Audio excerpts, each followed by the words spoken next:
GV Prakash போற இடம்லாம் அவர் போடுற மியூசிக்கு அவருடைய சாங்ஸ்க்கு எல்லாம் பெரிய ரெஸ்பான்ஸ். இந்த ஸ்கூல்லே பார்த்தீங்கன்னா எல்லாருக்கும் தெரியும் ஜிவியா சூப்பரா பாடுவோம்ப்பா, சூப்பரா மியூசிக் போடுவோம்ப்பா அப்படிங்கிற மாதிரி ஒரு நேம். இன்னும் சொல்ல போனா ஒரு ரூட்டு தலை மாதிரி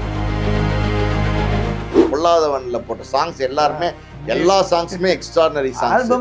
ஆல்பமே ஹிட். அந்த பைக்கை லவ் பண்ற விஷயம் பைக் லவ்வரா நடிச்சிருப்பாரு. அந்த பைக்குக்கு ஒரு மியூசிக் போட்டிருப்பாரு ஜிவி. அந்த மியூசிக் வந்து இன்னைக்கும் பாத்தீங்கன்னா அந்த பைக் லவ்வர்ஸ் வந்து அந்த மியூசிக் வந்து போடாம கடந்து போக மாட்டாங்க.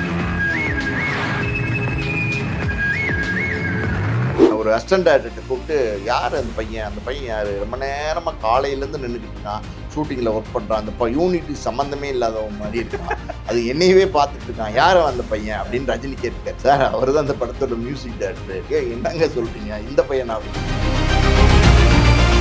தலைவாலையும் பார்த்தீங்கன்னா ஒரு கேமியோ பண்ணியிருப்பாரு. வாங்கண்ணா வணக்கம்ண்ணா அப்படின்ற பாட்டில் பார்த்தீங்கன்னா விஜயும் ஜிவியும் சேர்ந்து ஆடுற மாதிரி மூமெண்ட்ஸ் போட்டுப்பார், ஸ்டெப்ஸ் போட்டுப்பாரு. ஒரு ஆசை ஜிவிக்கு வந்து நடிக்கணும்னு ஒரு ஆசை வராரு. ஒன்று மியூசிக்லேயே போயிருக்கலாமோ, ஆக்டிங் ஏன் வந்தாரு அப்படிங்கிற ஒரு டாக்கும் இருக்கு. அப்ஸ் அண்ட் டவுன்ஸ் இருக்கே சார் ஆக்டிங்ல, ஏன் அது? அதாவது இப்போ எப்படி சொல்றது, கரெக்டாக ஃபோக்கஸ்டாக இதுக்கு பதில் சொல்லணும் அப்படின்னா, ஒரு பக்கம் வந்து ஜிவி இறங்குறாரு, ஒரு பக்கம் சைந்தவி இறங்குறாங்க. ஆனா அவங்க என்ன வழக்குக்காண்டி கோர்ட்டுக்கு வந்திருக்காங்க அப்படின்னா, ரெண்டு பேரும் பிரிஞ்சு போற விவகாரத்துக்கு வழக்குக்காண்டி வந்திருக்காங்க. ஆனா ரெண்டு பேரும் சேர்ந்து வராங்க. அவங்க ஏன் பிரிஞ்சாங்க அப்படின்னா நம்ம அதுக்கு காரணமே சொல்ல முடியாது.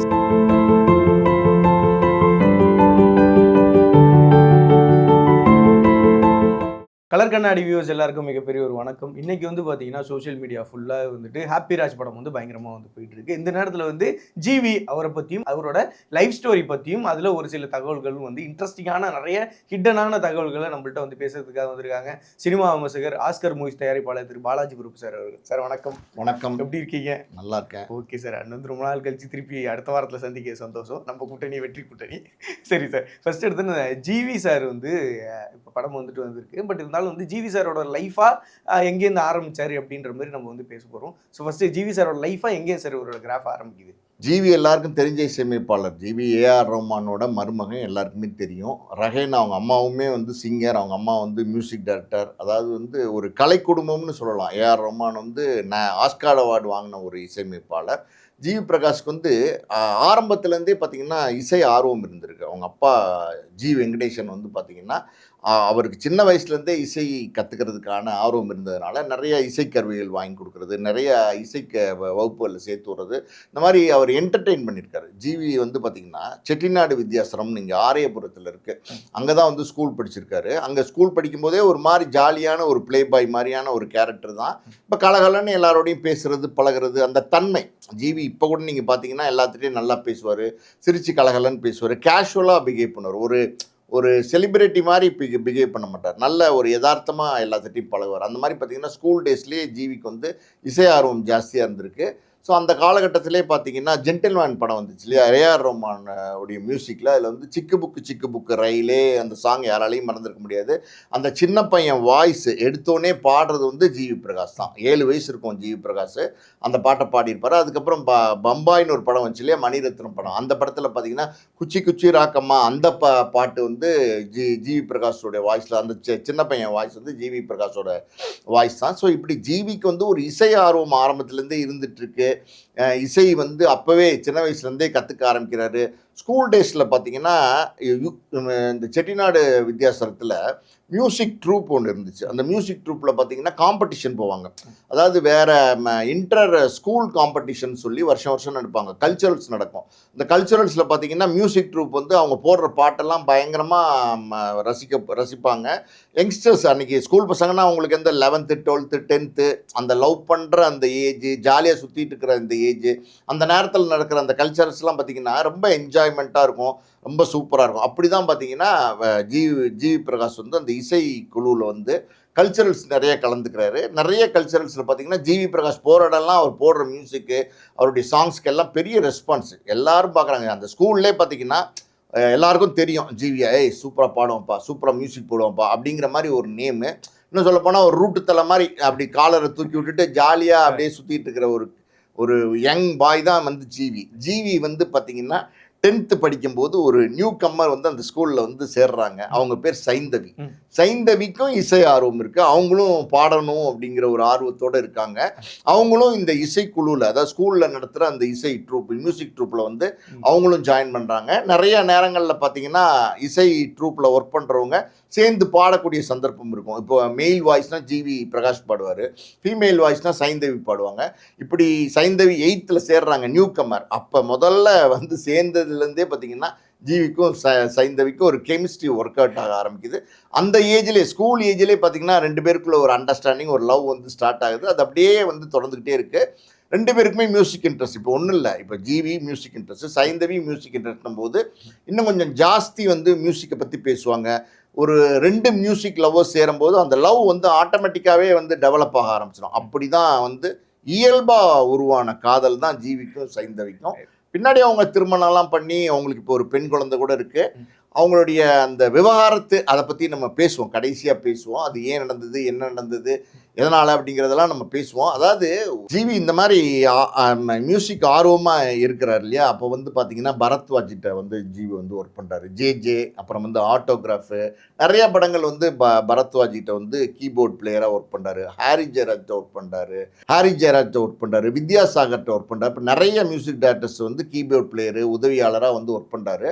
ஸோ நிறையா வந்து சினிமா சம்மந்தப்பட்ட அந்த இசையை வந்து கற்றுக்க ஆரம்பிக்கிறார். 11th அப்புறம் வந்து ஜிவிக்கு வந்து படிக்கிற ஆர்வம் வந்து கம்மியாயிடுச்சு. ஜிவி வந்து எப்படியாவது வந்து மியூசிக்கில் பெரிய ஆளாக வரணும், மியூசிக் ஆல்பம்ஸ் போடணும் அப்படிங்கிற மாதிரி நிறைய விஷயங்களுக்கு முயற்சி பண்ண ஆரம்பிக்கிறாரு. அப்படி தான் இந்த மாதிரி இசையமைப்பாளர்கிட்டெல்லாம் ஒர்க் பண்ணுறாரு. அப்போ ஜிவியோடைய பாட்டி தான் ஏஆர் ரஹ்மான் அம்மா சொல்கிறாங்க, டேய் நிறைய பேர்கிட்ட போய் ஒர்க் பண்ணுறேன், ஏஆர் ரஹ்மான்கிட்ட ஒர்க் பண்ணுறாருன்னா மாமா சேர்த்துக்க மாட்டாரா அப்படின்னு கேட்குறாரு ஜிவி. ஏன்டா உடனே சேர்த்துக்காம என்னடா நான் சொல்கிறேன்டா அப்படின்னு சொல்லி ஏஆர் ரஹ்மானோட அம்மா ஜிவியோட பாட்டி தான் வந்து ஏஆர் ரஹ்மான்கிட்ட வந்து ஜிவி பிரகாஷை சேர்த்து விட்றாங்க. அவங்க கூட வச்சுக்கோ, அவன் கற்றுக்கணும்னு ஆசைப்பட்றான், மியூசிக் கற்றுக்கணும்னு ஆசைப்பட்றான்னு. நிறைய படங்கள் ஏஆர் ரஹ்மானோட படங்களுக்கு கீபோர்ட் பிளேயராக வந்து ஜிவி இப்போ ஒர்க் பண்ணுறாரு. அதாவது நிறைய ஹிந்தி படங்களுக்கு வந்து ஏஆர் ரஹ்மான் வந்து மியூசிக் போடுறாரு. அந்த காலகட்டங்களில் பயங்கர பீக். ஏஆர் ரஹ்மான் சாங்ஸ்னால் பட்டி தொட்டியெல்லாம் பேசப்படுற அளவுக்கு ஒரு பெரிய ஒரு மியூசிக் டைரக்டர் புகழ் உச்சியில் இருந்தார் இல்லையா. அந்த காலகட்டத்தில் ஜி வந்து நிறைய படங்கள் ஏஆர் ரஹ்மானோட ஒர்க் பண்ணியிருக்காரு. அப்போ தான் வந்து ஒரு 18 வயசு இருக்கும்போது பார்த்தீங்கன்னா ஜிவிக்கு வந்து ஜிங்கிள்ஸ் போடுறதுக்கான வாய்ப்புகள் கிடைக்கிது. சின்ன சின்ன அட்வர்டைஸ்மெண்ட்ஸுக்கு மியூசிக் போடுறது, அந்த ஆட்ஸ்க்கு மியூசிக் போடுறது, இந்த மாதிரி நிறைய விஷயங்களை தொடர்ந்து பண்ணிக்கிட்டே வராரு. ஸோ அப்படி வந்து பண்ணிக்கிட்டே இருக்கும்போது ஒரு ஜிங்கிளை உடைய மியூசிக்கை பார்த்துட்டு தான் பார்த்தீங்கன்னா வசந்த பாலன் வந்து ஜிவி பிரகாஷ் மியூசிக் போட்டு ஒரு படம் பண்ணலாம் அப்படின்னு சொல்லி ஒரு பிளான் பண்ணுறாரு. ஜிவி அப்ரோச் பண்ணி கேட்குறாரு மியூசிக் பண்ணுங்க அப்படின்னு. ஜிவிக்கு பயங்கர சந்தோஷம். அதாவது வந்து தலைகால் புரியல. ஏன்னா வந்து சின்ன வயசு, இவ்வளோ சின்ன வயசுலேயே ஒரு இவ்வளோ பெரிய வாய்ப்பு வருது அப்படின்னும் போது அதை வந்து ஜிவி வந்து தைரியமாக ஒத்துக்கிறார். பொதுவாக பார்த்தீங்கன்னா பயப்படுவாங்க. என்னதான் ஒத்துக்கிட்டாலும் உள்ளுக்குள்ளே வந்து ஒரு பதட்டம் இருக்கும். அந்த படத்தோட பேர் வந்து வெயில் படத்தில் நீங்கள் பார்த்தீங்கன்னா நாமுத்துக்குமார் வரிகளில் அந்த வெயிலோடு விளையாடு வெயிலோடு உறவாடு அந்த மியூசிக் டியூன் இருக்குது பார்த்தீங்களா, அந்த டியூனும் அந்த வரிகளும் அமைஞ்சாதான் அவர் பாட்டு ஹிட் ஆகும். அந்த மாதிரி வந்து ஜிவிக்கு அந்த ஃபர்ஸ்ட் படத்துல இந்த சாங் வந்து பயங்கர ஹிட் ஆகி போச்சு, பயங்கரமான ஹிட்டு. அதே மாதிரி உருகுதே அப்படின்ற அந்த சாங் அந்த படத்துல அந்த அதெல்லாம் வந்து எக்ஸ்ட்ராடினரி மெலடினா ஜிவி ரொம்ப நல்லா போடுவார். மெலடிக்குன்னா அப்படி ஜிவியை நம்ம சூஸ் பண்ணி போகலாம். அந்த அளவுக்கு வந்து அந்த கிளாசிக்கல், அந்த கர்நாடிக்க எல்லாமே வந்து அந்த மியூசிக் டச் இருக்கும் மெலோடிஸில். ரொம்ப அற்புதமாக போடுவார். அந்த வெயிலோடு உறவாடு அந்த சாங் இருக்குது பார்த்தீங்களா, அந்த விளையாடு உறவாடு அந்த சாங் வந்து போடும்போதே ஒரு சுவாரஸ்யமான சம்பவம் நடந்திருக்கு. என்னென்னா, பாட்டு வந்து வெயிலோடு விளையாடு வெயிலோடு உறவாடு. ஆனால் வந்து ஜிவி அந்த சாங் கம்போஸ் பண்ணிட்டு இருக்கும்போது பயங்கரமான புயல், சென்னையில் பயங்கரமான புயல், ரோடெல்லாம் வெள்ளம்.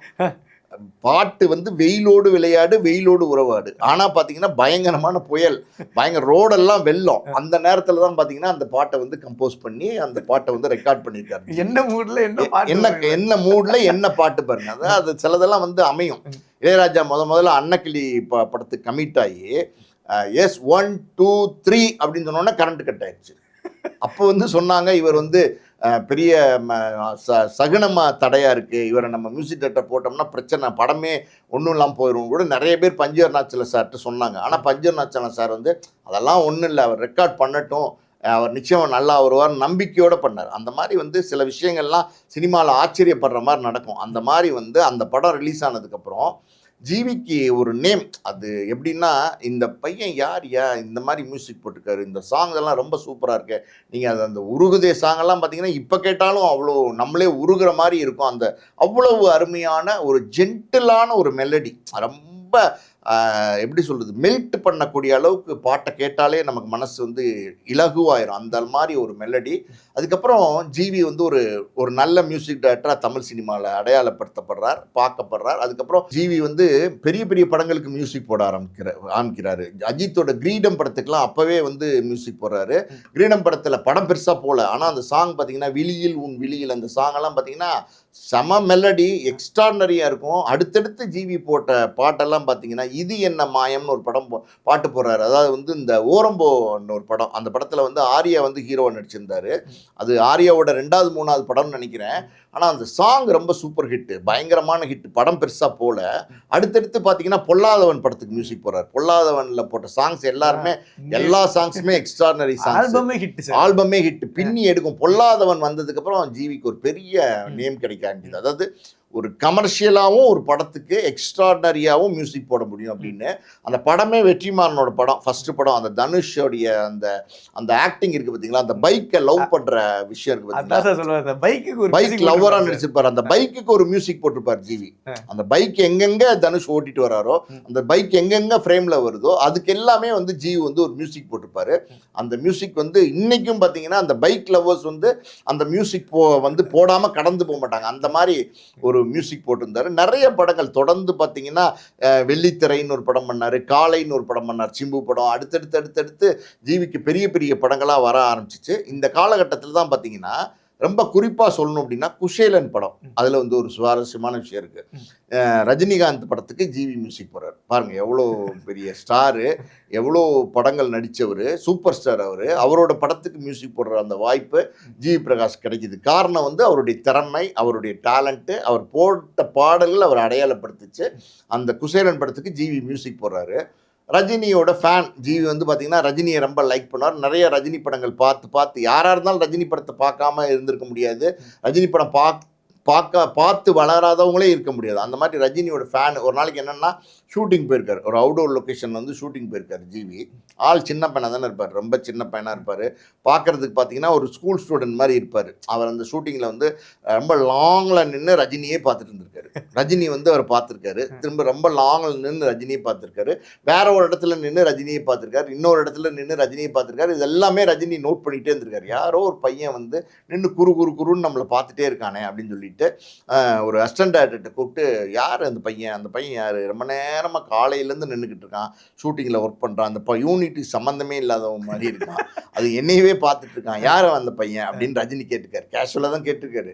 சார், அவர் தான் அந்த படத்தோட மியூசிக் டைரக்டர், ஏஆர் ரோமனுடைய மருமகன் ஜிவி பிரகாஷ் அப்படின்னு சொல்லியிருக்காங்க. என்னங்க சொல்கிறீங்க, இந்த பையனா அப்படின்னு கேட்டுருக்காங்க. என்ன மாதிரி சாங்ஸ் போட்டிருக்காரு அப்படின்னு ரஜினியே வேந்திருக்காரு. இவரா அப்படி போடுறாரு சாங்ஸ் அப்படின்னு கேட்டிருக்காரு. ஆமாம் சார், இவர் தான் அந்த மாதிரி சாங்ஸ் எல்லாம் போடுறாரு, அவர் தான் ஜிவி பிரகாஷ்னோடனே உடனே ரஜினி வந்து கூப்பிட்டு விட்டு வர சொல்லி உட்கார சொல்லி, தம்பி என்ன மாதிரியான பாடல்கள் போட்டிருக்கீங்க, நீங்கள் ஏன் தனியாக அங்கே நின்றுக்கிட்டு இருக்கீங்க, வர வேண்டியதானே டேரெக்டாக சார்னு எங்கிட்ட வந்து பேச வேண்டியதானே அப்படின்னு உரிமையோட ஜிவி பிரகாஷ்கிட்ட கிட்டத்தட்ட பார்த்தீங்கன்னா 1.5-2 மணி நேரம் இன்ட்ராக்ட் பண்ணியிருக்காரு. அன்றைக்கி ஃபுல் டே வந்து ஜிவி பிரகாஷோட டைம் ஸ்பெண்ட் பண்ணியிருக்காரு. இது ரஜினி ஒரு எக்ஸ்ட்ரீமு. இன்னொரு பக்கம் பார்த்தீங்கன்னா விஜயோடைய வந்து பார்த்தீங்கன்னா தலைவா படத்துக்கு ஜிவி பிரகாஷ் மியூசிக் போகிறார். தலைவா படத்தில் வந்து ஜிவி பிரகாஷ் மியூசிக் போட்டது இல்லாமல் குசேலன்லேயும் ஒரு கேமியோ பண்ணியிருப்பார். தலைவாலையும் பார்த்தீங்கன்னா ஒரு கேமியோ பண்ணியிருப்பாரு. வாங்கண்ணா வணக்கம்ண்ணா அப்படின்ற பாட்டில் பார்த்தீங்கன்னா விஜயும் ஜிவியும் சேர்ந்து ஆடுற மாதிரி மூமெண்ட்ஸ் போட்டுப்பார், ஸ்டெப்ஸ் போட்டுப்பார். ஒரு ஆசை ஜிவிக்கு வந்து நடிக்கணும்னு ஒரு ஆசை வர ஆரம்பிக்குது. அந்த பாட்டெலாம் பார்த்தீங்கன்னா, அந்த டான்ஸ் ஸ்டெப்ஸ்லாம் பார்த்தீங்கன்னா விஜயோட யாராலையுமே வந்து மூமெண்ட்ஸ் போட முடியாது. அந்த மாதிரி எக்ஸ்ட்ராடனரியாக மியூசிக் டான்ஸ் போடுவார். ஜிவி வந்து அவருக்கு ஈக்குவலாக இணையாக, அந்தளவுக்கு முடியாது, அந்தளவுக்கு முடியாட்ட கூட ஓரளவுக்கு வந்து நான் பட்ட ஸ்டெப்ஸ் எல்லாம் போட்டுப்பார். ஸோ அது ஒரு அடுத்த தளத்துக்கு வந்து ஜிவியை கூட்டு போகுது. ஜிவியோட முகம் வந்து எல்லாத்துட்டையும் அடையாளமாகுது. விஜயோட வந்து டான்ஸ் தலைவால் ஆனதுக்கப்புறம் நிறைய படங்கள், அதாவது ஜிவி பண்ண படங்கள் எல்லாமே பார்த்தீங்கன்னா நல்ல படங்களாக அமையுது. அதுக்கப்புறம் அங்காடி தெருவுன்னு ஒரு படம் பண்ணுறாரு. மதராசப்பட்டினோட சாங்ஸ் எல்லாம் பார்த்தீங்கன்னா, அதாவது ஆறு உயிரே அந்த சாங்கு, பூக்கள் பூக்கும் தருணம் அந்த சாங் இல்லை, உண்மையாக வந்து பிரமாதமான சாங். அதெல்லாம் இப்போ கேட்டால் கூட அந்த பூக்கள் பூக்கும் சாங்கெல்லாம் பார்த்தீங்கன்னா, ஆறு உயிரே சாங்கெல்லாம் யாராலையுமே வந்து அது கேட்காம கடந்து போக முடியாது. எங்கேயாவது ஓடிட்டு இருந்துச்சுன்னா மைண்ட் உடனே நமக்கு வந்து அவ்வளோ அந்த பாட்டில் வந்து கான்சென்ட்ரேஷன் போகும். அப்படி ஒரு மெலடியில் வந்து ஜிவி வந்து ஸ்பெஷலிஸ்ட்னு சொல்லலாம்.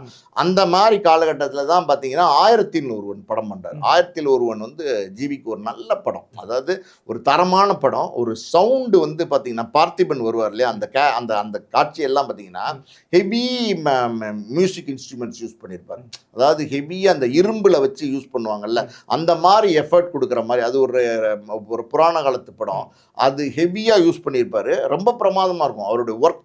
அதாவது அந்த படத்தில், அந்த 1001 படத்தில் அந்த ஜிவி பண்ண மியூசிக்கு பெருசாக பேசப்பட்டது. அந்த படம் 1001 வந்து பெருசாக பேசப்பட்டது. ஆனால் அன்னைக்கு அது பெருசாக போகல.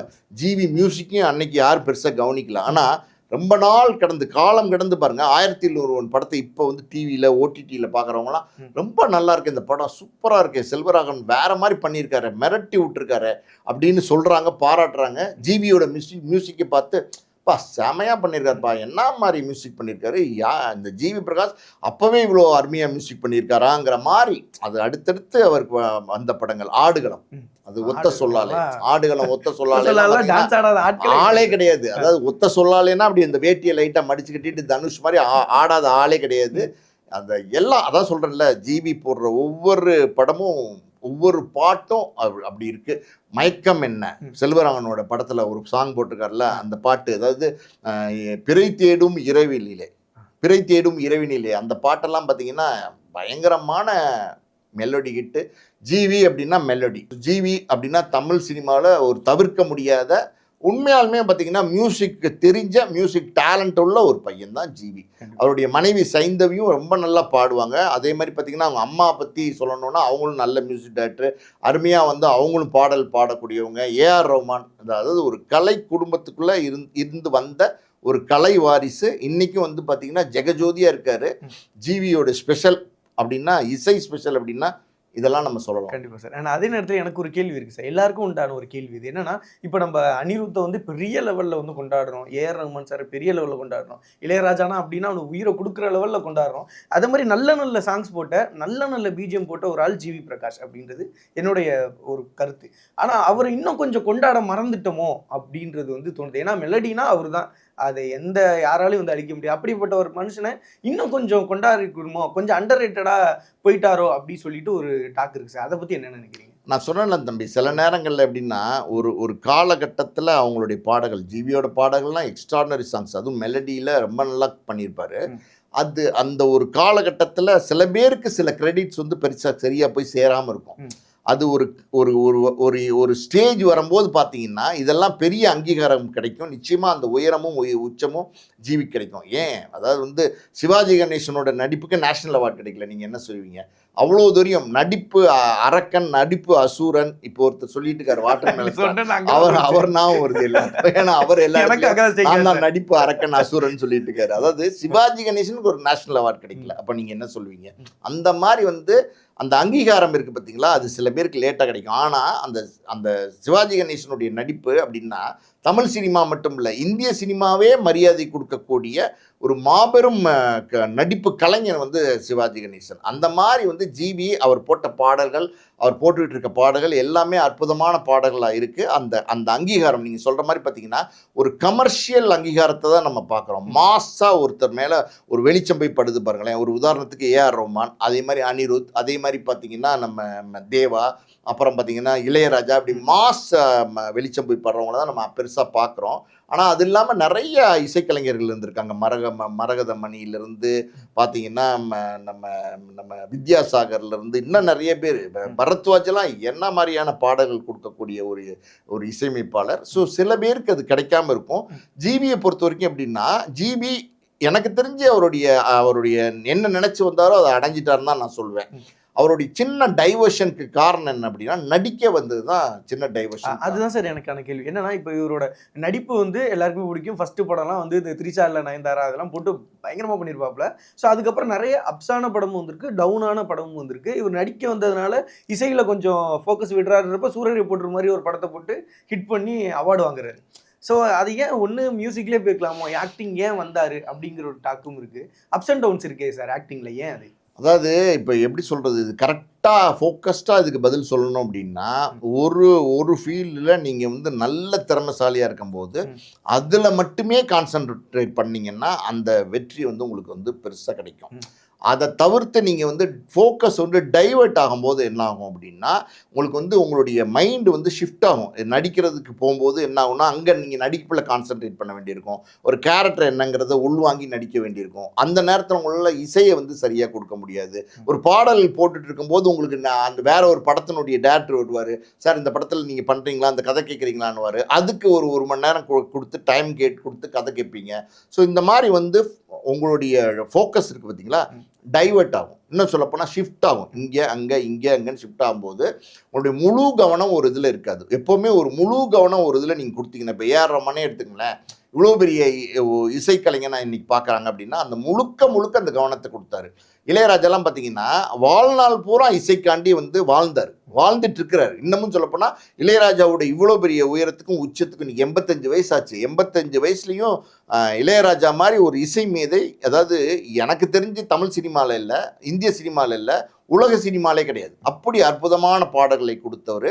அதாவது அந்த அவருடைய பாட்டெல்லாம் கேட்டோன்னு வச்சுங்களேன், அப்படியே நம்மளே மெல்ட் ஆகிற அளவுக்கு பாடல்கள் கொடுத்துருக்காரு. அதுக்கு காரணம் என்னென்னா, இளையராஜா வேற எங்கேயும் டைவர்ட் ஆகலை. அதுக்குள்ளே 1-2 பாடல்கள் பாடுவார், ஏதோ ஒரு பாடல்கள் எழுதுவார். ஆனால் இசையமைக்கிறது மட்டும்தான் அவரோட மெயின் ஃபோக்கஸாக இருந்துச்சு. அந்த மாதிரி ஒரு ஃபோக்கஸில் நீங்கள் இருந்தீங்கன்னா அது வந்து உங்களுக்கு வந்து அந்த வெற்றியை வந்து கூடுதலாக பெற்றுத்தரும். ஜிவி பிரகாஷ் படத்தை பொறுத்த வரைக்கும் நிறைய படங்கள் வெற்றி படங்களாக இருந்திருக்கு. வசவசன் நிறைய படங்கள் நடிக்க ஆரம்பிச்சார். ஒரு ஸ்டேஜுக்கு மேலே பெருசாக கதையில் கான்சன்ட்ரேட் பண்ணாமல் நிறைய படங்களை கமிட் பண்ணி ஒரு வருஷத்துக்கு 12 படம்லாம் வந்து நடிக்க ஆரம்பிச்சிட்டாரு. அப்படிலாம் நடிக்கும் போது என்ன ஆகும்னா, உங்களுக்கு வந்து அந்த குவாலிட்டி இருக்குது பார்த்தீங்களா, அது வந்து உங்களுக்கு கிடைக்காம போகும். உங்கள் எப்போவுமே அப்படின்னா ஒரு படம் வருஷத்துக்கு நடித்தாலும், ரஜினிலாம் ஏன் ஒரு படம் 2 படம் நடிக்கிறாரு, விஜய் அஜித் மாதிரி ஏன் ஒரு படம் நடிக்கிறாங்க, ஏன்னா அவங்க அந்த உயரத்தை அடைஞ்சிட்டாங்கல்ல. அப்போ மக்கள் வந்து அந்த குவாலிட்டியை அவங்ககிட்ட இருந்து எதிர்பார்ப்பாங்க. ஒரு காலத்தில் ரஜினி கமலே பார்த்தீங்கன்னா வருஷத்துக்கு 12 படம் 20 படம்லாம் நடிச்சிருக்கிறாங்க ஒரு காலத்தில். ஆனால் இன்னைக்கு வந்து அது குறைச்சிட்டாங்க. அப்படி காரணம்னா மக்கள் வந்து அதிகமாக எதிர்பார்க்குறாங்கன்னும் போது அந்த குவாலிட்டி கொடுக்கணும் போது ஆட்டோமேட்டிக்காக எண்ணிக்கை குறைக்கணும். ஜிவி பிரகாஷ் நிறைய படங்கள் தொடர்ந்து நடிக்க ஆரம்பித்ததுனால பல படங்கள் வந்து வெற்றி படங்கள் இல்லாமல் போயிடுச்சு. வியாபாரங்களில் அவருக்கு நடிகனாக வியாபாரங்களில் தோல்வி அடைஞ்சிட்டாரு. அதுதான் ஒரு காரணம். ஒரு சொல்லுவாங்க ஆங்கிலத்தில் ஒரு பழமொழி சொல்லுவாங்க, jack of all trade master of none. அப்படின்னா நீங்கள் எல்லாமே செஞ்சு பார்க்கணுன்னு ஆசைப்பட்டீங்கன்னா எதுலேயுமே நீங்கள் ஸ்பெஷலிஸ்ட்டாக இருக்க மாட்டீங்கிறது ஒரு பழமொழி இருக்குது. அந்த மாதிரி ஜிவி பிரகாஷ் அவர் வந்து இசையில் மட்டுமே கான்சன்ட்ரேட் பண்ணியிருந்தாருன்னா அவர் இன்னும் பெரிய உச்சத்தை அடைஞ்சிருப்பார். அது நடிக்க போனதுனால அவருடைய ஃபோக்கஸ் வந்து டைவர்ட் ஆனதுனால தான் அது கொஞ்சம் அந்த அந்த ஒரு இடம் ஒன்று சொல்கிறோம்ல, நீங்கள் கேட்குறீங்கல்ல, ஏன் சார் அந்த அந்த அந்த புகழ் அவர் கிடைக்கலையா, அந்த உயரத்தை அவர் அடையலையா, அந்த வெளிச்சம் அவர் கிடைக்கலன்னு கேட்குறீங்கல்ல, அந்த கேள்வி வந்திருக்கிறதுக்கு காரணமே இதுதான். Okay sir. அண்ட் அதே நேரத்தில் வந்து ஜிவியை வந்துட்டு தனுஷ் அவர்கள் வந்து ஸ்டேஜில் சொல்கிறார், நல்ல நண்பர்னா அவர் தான் அப்படின்ட்டு, ஒரு நல்ல மனுஷனா. ஏதாவது சோசியலில் ஒரு பிரச்சனை நடக்குதுன்னா ஆளாக ட்வீட் போடுறது ஜிவி பிரகாஷ் தான். அது ஒரு மாதிரி அட்மையர் பண்ணும் யங்ஸ்டர்ஸை. சேம் டைமில் வந்து பார்த்தீங்கன்னா நிறைய பேருக்கு இந்த ஏதாவது ஹெல்ப் கேட்டாங்கன்னா உடனே ஜிபேயில் இந்த அமௌண்ட் என்ன அப்படின்றத பார்த்து போடுறதுலாம் நிறைய பேர் அதை பண்ணவே மாட்டாங்க. ஆனால் இவர் அதுலேயும் சொல்கிறாரு, ஒரு சிலர்லாம் நம்மளை ஏமாத்தவும் செய்கிறாங்க அப்படின்ட்டு. அந்த நல்ல குணம் அதை பற்றி நீங்கள் என்ன நினைக்கிறீங்க? இல்லை இயல்பாக பார்த்தீங்கன்னா உங்களுக்கு வந்து அந்த அடிப்படையாக வந்து உங்களுக்கு வந்து மைண்டு அந்த உள்ளம் நல்லா உள்ளமாக இருந்துச்சுன்னா நீங்கள் வந்து சொசைட்டியில் நடக்கிற பல விஷயங்களை வந்து நீங்கள் வந்து எதிர்த்து கேள்வி கேட்க சொல்லும். அந்த மாதிரி பார்த்தீங்கன்னா ஜல்லிக்கட்டு, அதுக்கப்புறம் போராட்டம், அப்புறம் பார்த்தீங்கன்னா நம்ம நீட் தேர்வு, இதெல்லாம் வந்து தமிழர்களுக்கு எதிரான பல விஷயங்களுக்கு வந்து ஜிவி பிரகாஷ் வந்து குரல் கொடுத்துருக்கிறாரு. நிறைய பேருக்கு உதவி செஞ்சிட்ருக்காரு. நான் கேள்விப்பட்டது என்னென்னா, யாராவது ஜிவிகிட்ட ஃபோன் பண்ணி இந்த மாதிரி ஒரு ஹாஸ்பிட்டல் செலவு இல்லைன்னா ஒரு படிப்பு செலவு அப்படின்னு கேட்டால் உடனே அதை என்ன ஏது உண்மையா பொய்யா அப்படின்னு யோசிக்காமல் பார்த்தீங்கன்னா ஜிபே பண்ணி விட்றது. இது எப்படின்னா, பல பேர் இந்த பிரபலங்கள் அப்படின்னும் போது நிறைய பேர் இன்றைக்கி உதவி செய்கிறாங்க. இன்றைக்கி உதவி செய்கிற உள்ளங்கள் நிறைய பேர் இருக்காங்க. எல்லாருமே இன்றைக்கி வந்து பார்த்திங்கன்னா பல கோடி சம்பாதிக்கிறதுனால சூர்யாவிலேருந்து எல்லாருமே உதவி செய்கிறாங்க, அஜித்லேருந்து பல பேர் உதவி செய்கிறாங்க. அப்படின்னும் போது அது அது அந்த உதவி சரியாக போய் சேர்றதா அப்படின்னு பார்க்கணும். இப்போ அஜித்தெல்லாம் ஒரு உதவி பண்ணுறாரு அப்படின்னா அவரோட மேனேஜர் சுரேஷ் சந்திராட்ட சொல்லுவார், இந்த மாதிரி ஒருத்தர் வந்து கேட்டு வந்திருக்காங்க அப்படின்னு. இல்லைன்னா மேனேஜர்ட்டு தான் அந்த காலே வரும். அவர் வந்து இது உண்மையாக பொய்யாங்கிறது வெரிஃபை பண்ணி அதனுடைய நம்பகத்தன்மையை தெரிஞ்சுக்கிட்டு ஆமாம் அப்படின்றத வந்து கிளாரிஃபை பண்ணதுக்கப்புறம் தான் அஜித்துட்டே அந்த நியூஸ் போகும். அஜித் அந்த உதவி செய்ய சொல்லுவார், அது போய் கரெக்டாக சேரும். ஸோ ஜிவி மாதிரி ஆட்கள் எப்படின்னா அது நிறைய உதவி செய்யணுங்கிற எண்ணங்கள் இருக்குது. உதவி வந்து சரியான நபர்களுக்கு போய் சேரணும். உண்மையாலுமே பசிக்கிறவனுக்கு தான் சோறு வேணும். ஏமாத்துறவனுக்கு வந்து அது வந்து எப்படின்னா, நான் ஒரு ஒரு உதாரணம் சொல்கிறேன் கேளுங்க. ஐசோஸில் ஒரு பிரியாணி கடை இருக்குது, பேர் வேணாம், ரொம்ப பிரபலமான ஒரு பிரியாணி கடை. அது வந்து பிரியாணி குவார்ட்டர் பிளேட் வந்து 80 ரூபா. அது ஒரு அம்மா வந்து வாசல் நிற்பாங்க. அந்த அம்மா வந்து பார்த்தீங்கன்னா ஒரு குழந்தையும் கையில் வச்சுருப்பாங்க, ஒரு 1.5 வயசு கை குழந்தை. அவங்க வந்து பார்த்தீங்கன்னா அந்த அந்த பிரியாணி சாப்பிட்டுட்டு போகிறாங்கல்ல, சின்ன கடை, அந்த சாப்பிட்டுட்டு போகிறவங்க எல்லாத்துட்டையுமே பார்த்தீங்கன்னா பசிக்கிற மாதிரி கேட்பாங்க. ரொம்ப பசிக்குது, ஒரே ஒரு இது வாங்கி கொடுங்க, ரொம்ப பசிக்குது, ரொம்ப கஷ்டம், குழந்தையும் பசியில் இருக்குது, ஏதாவது பண்ணுங்க அப்படின்னும்போது பல பேர் நான் சொன்ன மாதிரி நல்ல உள்ளங்கள் இருக்கிறாங்க, அது கண்டுக்காமல் கடந்து போகிறவங்களும் இருக்கிறாங்க. நல்ல உள்ளங்கள் என்ன பண்ணுறாங்கன்னா, ஒரு 80 ரூபா, சரி 80 ரூபா தானே வாங்கி கொடுத்துடலாம் அப்படின்னு சொல்லிட்டு வாங்கி கொடுக்குறாங்க சிக்கன் பிரியாணி. அந்த அம்மா என்ன பண்ணுவாங்க அப்படின்னா, அதை வாங்குறாங்க, அந்த மடியில் லைட்டாக ஒரு சின்ன பை வச்சுருப்பாங்க, அதில் போட்டுப்பாங்க. அது போயிட்டு அப்படி அந்த இவர் வாங்கினதுக்கப்புறம் அப்படி போகிற மாதிரி போவாங்க. போயிட்டு திருப்பி வந்து பார்த்தீங்கன்னா பசிக்குதுன்னு கேட்பாங்க. இப்படி பார்த்தீங்கன்னா ஒரு 20 பேக்கெட் பிரியாணி மத்தியான நேரத்தில் நின்று காலையில் 12 மணிலேருந்து 2 மணி வரைக்கும் நின்று வாங்கி வாங்கி வாங்கி அதை எடுத்துட்டு போய் வேற இடத்துல 40 ரூபாய்க்கும் 50 ரூபாய்க்கும் அவங்க வியாபாரம் பண்ணிட்டு இருக்காங்க. சரி, இது எப்படி இருக்கு? இது நடக்குது, ரியல், பொய் கிடையாது. ஐசோஸ்ல ஒரு பிரபலமான பிரியாணி கடை, பேர் மட்டும் வேண்டாம், நடக்குது. இது மாதிரி நிறைய நடக்குது சார், உண்மை அதுதான். நான் வந்து நிறைய தடவை அந்த அம்மாவுக்கு வந்து இந்த மாதிரி உதவி செஞ்சுருக்கேன், பிரியாணி வாங்கி கொடுத்துருக்கேன். சரி, ஒரு பிரியாணி 80 ரூபா என்ன வரப்போகுது, அது ஒரு 200 ரூபா 300 ரூபான்னா கூட எல்லாருமே யோசிப்பாங்க. வாங்கி கொடுத்துருக்கிறேன். பல தடவையில் பார்த்தீங்கன்னா வாங்கி வேற ஆளுங்கிட்ட வாங்குறாங்க. அது கொஞ்ச நேரம் கழிச்சு பார்த்தா நான் சாப்பிட்டுட்டு இருக்கும்போது நோட்டீஸ் பண்ணால் திருப்பி வந்து நம்மகிட்ட கேட்குறாங்க. இது என்ன பண்ணுறாங்க அப்படின்னு பார்த்தா இந்த மாதிரி வியாபாரம் பண்ணுறாங்க. கண்டிப்பாக. ஸோ அந்த உதவி அப்படின்னும் போது அந்த உதவி உண்மையாலுமே தேவைப்படுறவங்களுக்கு தான் எப்போவுமே கரெக்டாக போய் சேரணும். ஏன்னா நம்மளே பண்ணுறது வந்து அவங்களுக்கு நல்லது செய்யணுங்கிறதுக்காண்டி தான் பண்ணுறோம். அது ஏமாற்றுக்காரர்கள் போலித்தனமான ஆட்களுக்கு போய் சேர்ந்துடக்கூடாது. அதனால் வந்து ஜிவி நிறைய உதவிகள் பண்ணிகிட்ருக்காரு. அது வந்து எப்படின்னா அவரே சொல்லியிருக்காரு பல மேடைகளில், என்னை தெரியாமல் ஏமாற்றி நிறைய பேர் உதவி வாங்கிட்டு போகிறாங்கன்னு. அது பலவீனம் தான். அந்த பலவீனம் அது இயல்பாக மனசு மென்மையாக இருக்கிறவங்களுக்கு இருக்கும். பட் இருந்தாலும் நீங்கள் பணம் வந்து பெரிய லெவலில் கொடுக்கும்போது அது சரிதானா அப்படிங்கிறத நீங்கள் பார்த்து கொடுத்தீங்கன்னா சரியாக வரும். கண்டிப்பாக. நான் ஒரு விஷயம் சொல்லணும்னு நினச்சேன், ஜிவியோட மனைவி பற்றி சொல்கிறேன், சைந்தன்யா பற்றி சொல்கிறேன், அப்புறம் சொல்கிறேன்னு சொன்னேன்ல. அது என்ன அப்படின்னா, இவங்க 2 பேரும் எப்படின்னா ஸ்கூல் டேஸ்லேருந்து காதலிச்சவங்க. இவங்க 2 பேருமே இசைக்கலைஞர்கள், 2 பேருமே முதல்ல இசையை காதலிக்கிறவங்க. அதுக்கப்புறம் தான் 2 பேருக்குள்ள ஒரு காதல். அப்புறம் கல்யாணமாகி கிட்டத்தட்ட பல வருஷங்கள் ஒன்றா இருந்திருக்கிறாங்க. ஜிவி சைந்தவி அந்த தம்பதி இருக்காங்க பார்த்தீங்களா, அந்த மாதிரி தம்பதிகள்லாம் நீங்கள் பார்க்க முடியாது. அவங்க கலை குடும்பத்தில் இருக்கிறவங்க, செலிப்ரிட்டிஸ், 2 பேருமே வந்து பிரபலங்கள். ஆனாலும் அது நீங்கள் எங்கேயாவது அவங்க கல்யாணத்துக்கு போகும்போதோ இல்லை பொது வெளியில் வரும்போதோ இசை கட்சியில் வரும்போதோ நீங்கள் பார்த்தீங்கன்னா, அதாவது அவங்களெல்லாம் நம்ம வாழ்த்த சொல்லும், மனசு வந்து நல்லா இருக்கணும் இந்த தம்பதிகள்னு சொல்லும். ஒரு குழந்தை இருக்குது, பெண் குழந்தை. ஆனால் அப்படிப்பட்ட சூழ்நிலையில் என்ன காரணமோ சரி பாருங்களேன், அதாவது நம்ம இவ்வளோ நேரம் ஜிவியை பற்றி பல நல்ல விஷயங்கள் பேசணும். அதே மாதிரி சைந்தவியுமே நல்ல ஒரு கேரக்டர், நல்ல உள்ளம் படைத்த ஒரு பெண்மணி தான். ஸோ இந்த மாதிரி ஒரு யங் கப்புள்ஸ், அது இவங்க ஜிவிக்கு இன்னும் 40 ஆகலை எனக்கு தெரிஞ்சு. அப்படி இருக்கும்போது இவங்களுக்குள்ள ஒரு பிரச்சனை, ஒரு வாழ்க்கையில், குடும்ப வாழ்க்கையில் ஒரு முரண்பாடு நடந்து பிரிஞ்சு போகிறாங்க பாருங்க. அதுதான் அது ஏன் அப்படிங்கிறத நம்ம கண்டுபிடிக்க முடியல. விவாகரத்து கோர்ட்டில் வழக்கு போட்டாங்க, விவாகரத்து ஆயிடுச்சா அப்படின்னு எனக்கு தெரியல, விவாகரத்து ஆயிடுச்சுன்னு நினைக்கிறேன். அந்த கோர்ட்டுக்கு கூட பார்த்தீங்கன்னா கணவன் மனைவி சேர்ந்து வராங்க. ஒரு பக்கம் வந்து ஜிவி இறங்குறாரு, ஒரு பக்கம் சைந்தவி இறங்குறாங்க. ஆனால் அவங்க என்ன வழக்குக்காண்டி கோர்ட்டுக்கு வந்திருக்காங்க அப்படின்னா, 2 பேரும் பிரிஞ்சு போகிற விவாகரத்துக்கு வழக்குக்காண்டி வந்திருக்காங்க. ஆனால் 2 பேரும் சேர்ந்து வராங்க. ஸோ இவ்வளோ தூரம் வந்து மனசுலேருந்து எல்லாமே ஒற்றுமை இருக்குது அவங்களுக்குள்ள. அவங்க ஏன் பிரிஞ்சாங்க அப்படின்னா நம்ம அதுக்கு காரணமே சொல்ல முடியாது. சினிமா பிரபலங்கள் நிறைய பேருக்கு இந்த மாதிரி சூழ்நிலை உருவாகுது.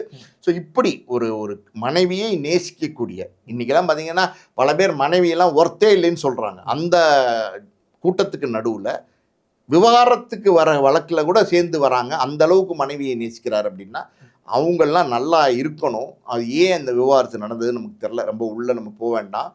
மறுபடியும் வந்து இவங்கெல்லாம் சேரக்கூடிய ஒரு தருணம் வந்துச்சுன்னு வச்சுக்கோங்களேன், அது வந்து இந்த பூக்கள் பூக்கும் தருணம்னு சொல்லுவாங்கள்ல, அந்த மாதிரி உண்மையாலுமே வந்து ஒரு அற்புதமான தருணமாக இருக்கும். இந்த மாதிரி நல்ல உள்ளங்கள் நல்லா இருக்கணுங்கிறது தான் எப்போவுமே நம்மளுடைய பிரார்த்தனைகள். கண்டிப்பாக சார். அண்ட் வந்து ஜிவி பிரகாஷ் பற்றி நிறைய நல்ல தகவல்களை எங்களுக்காக கொடுத்ததுக்கு மிகப்பெரிய ஒரு நன்றி சார். நன்றி.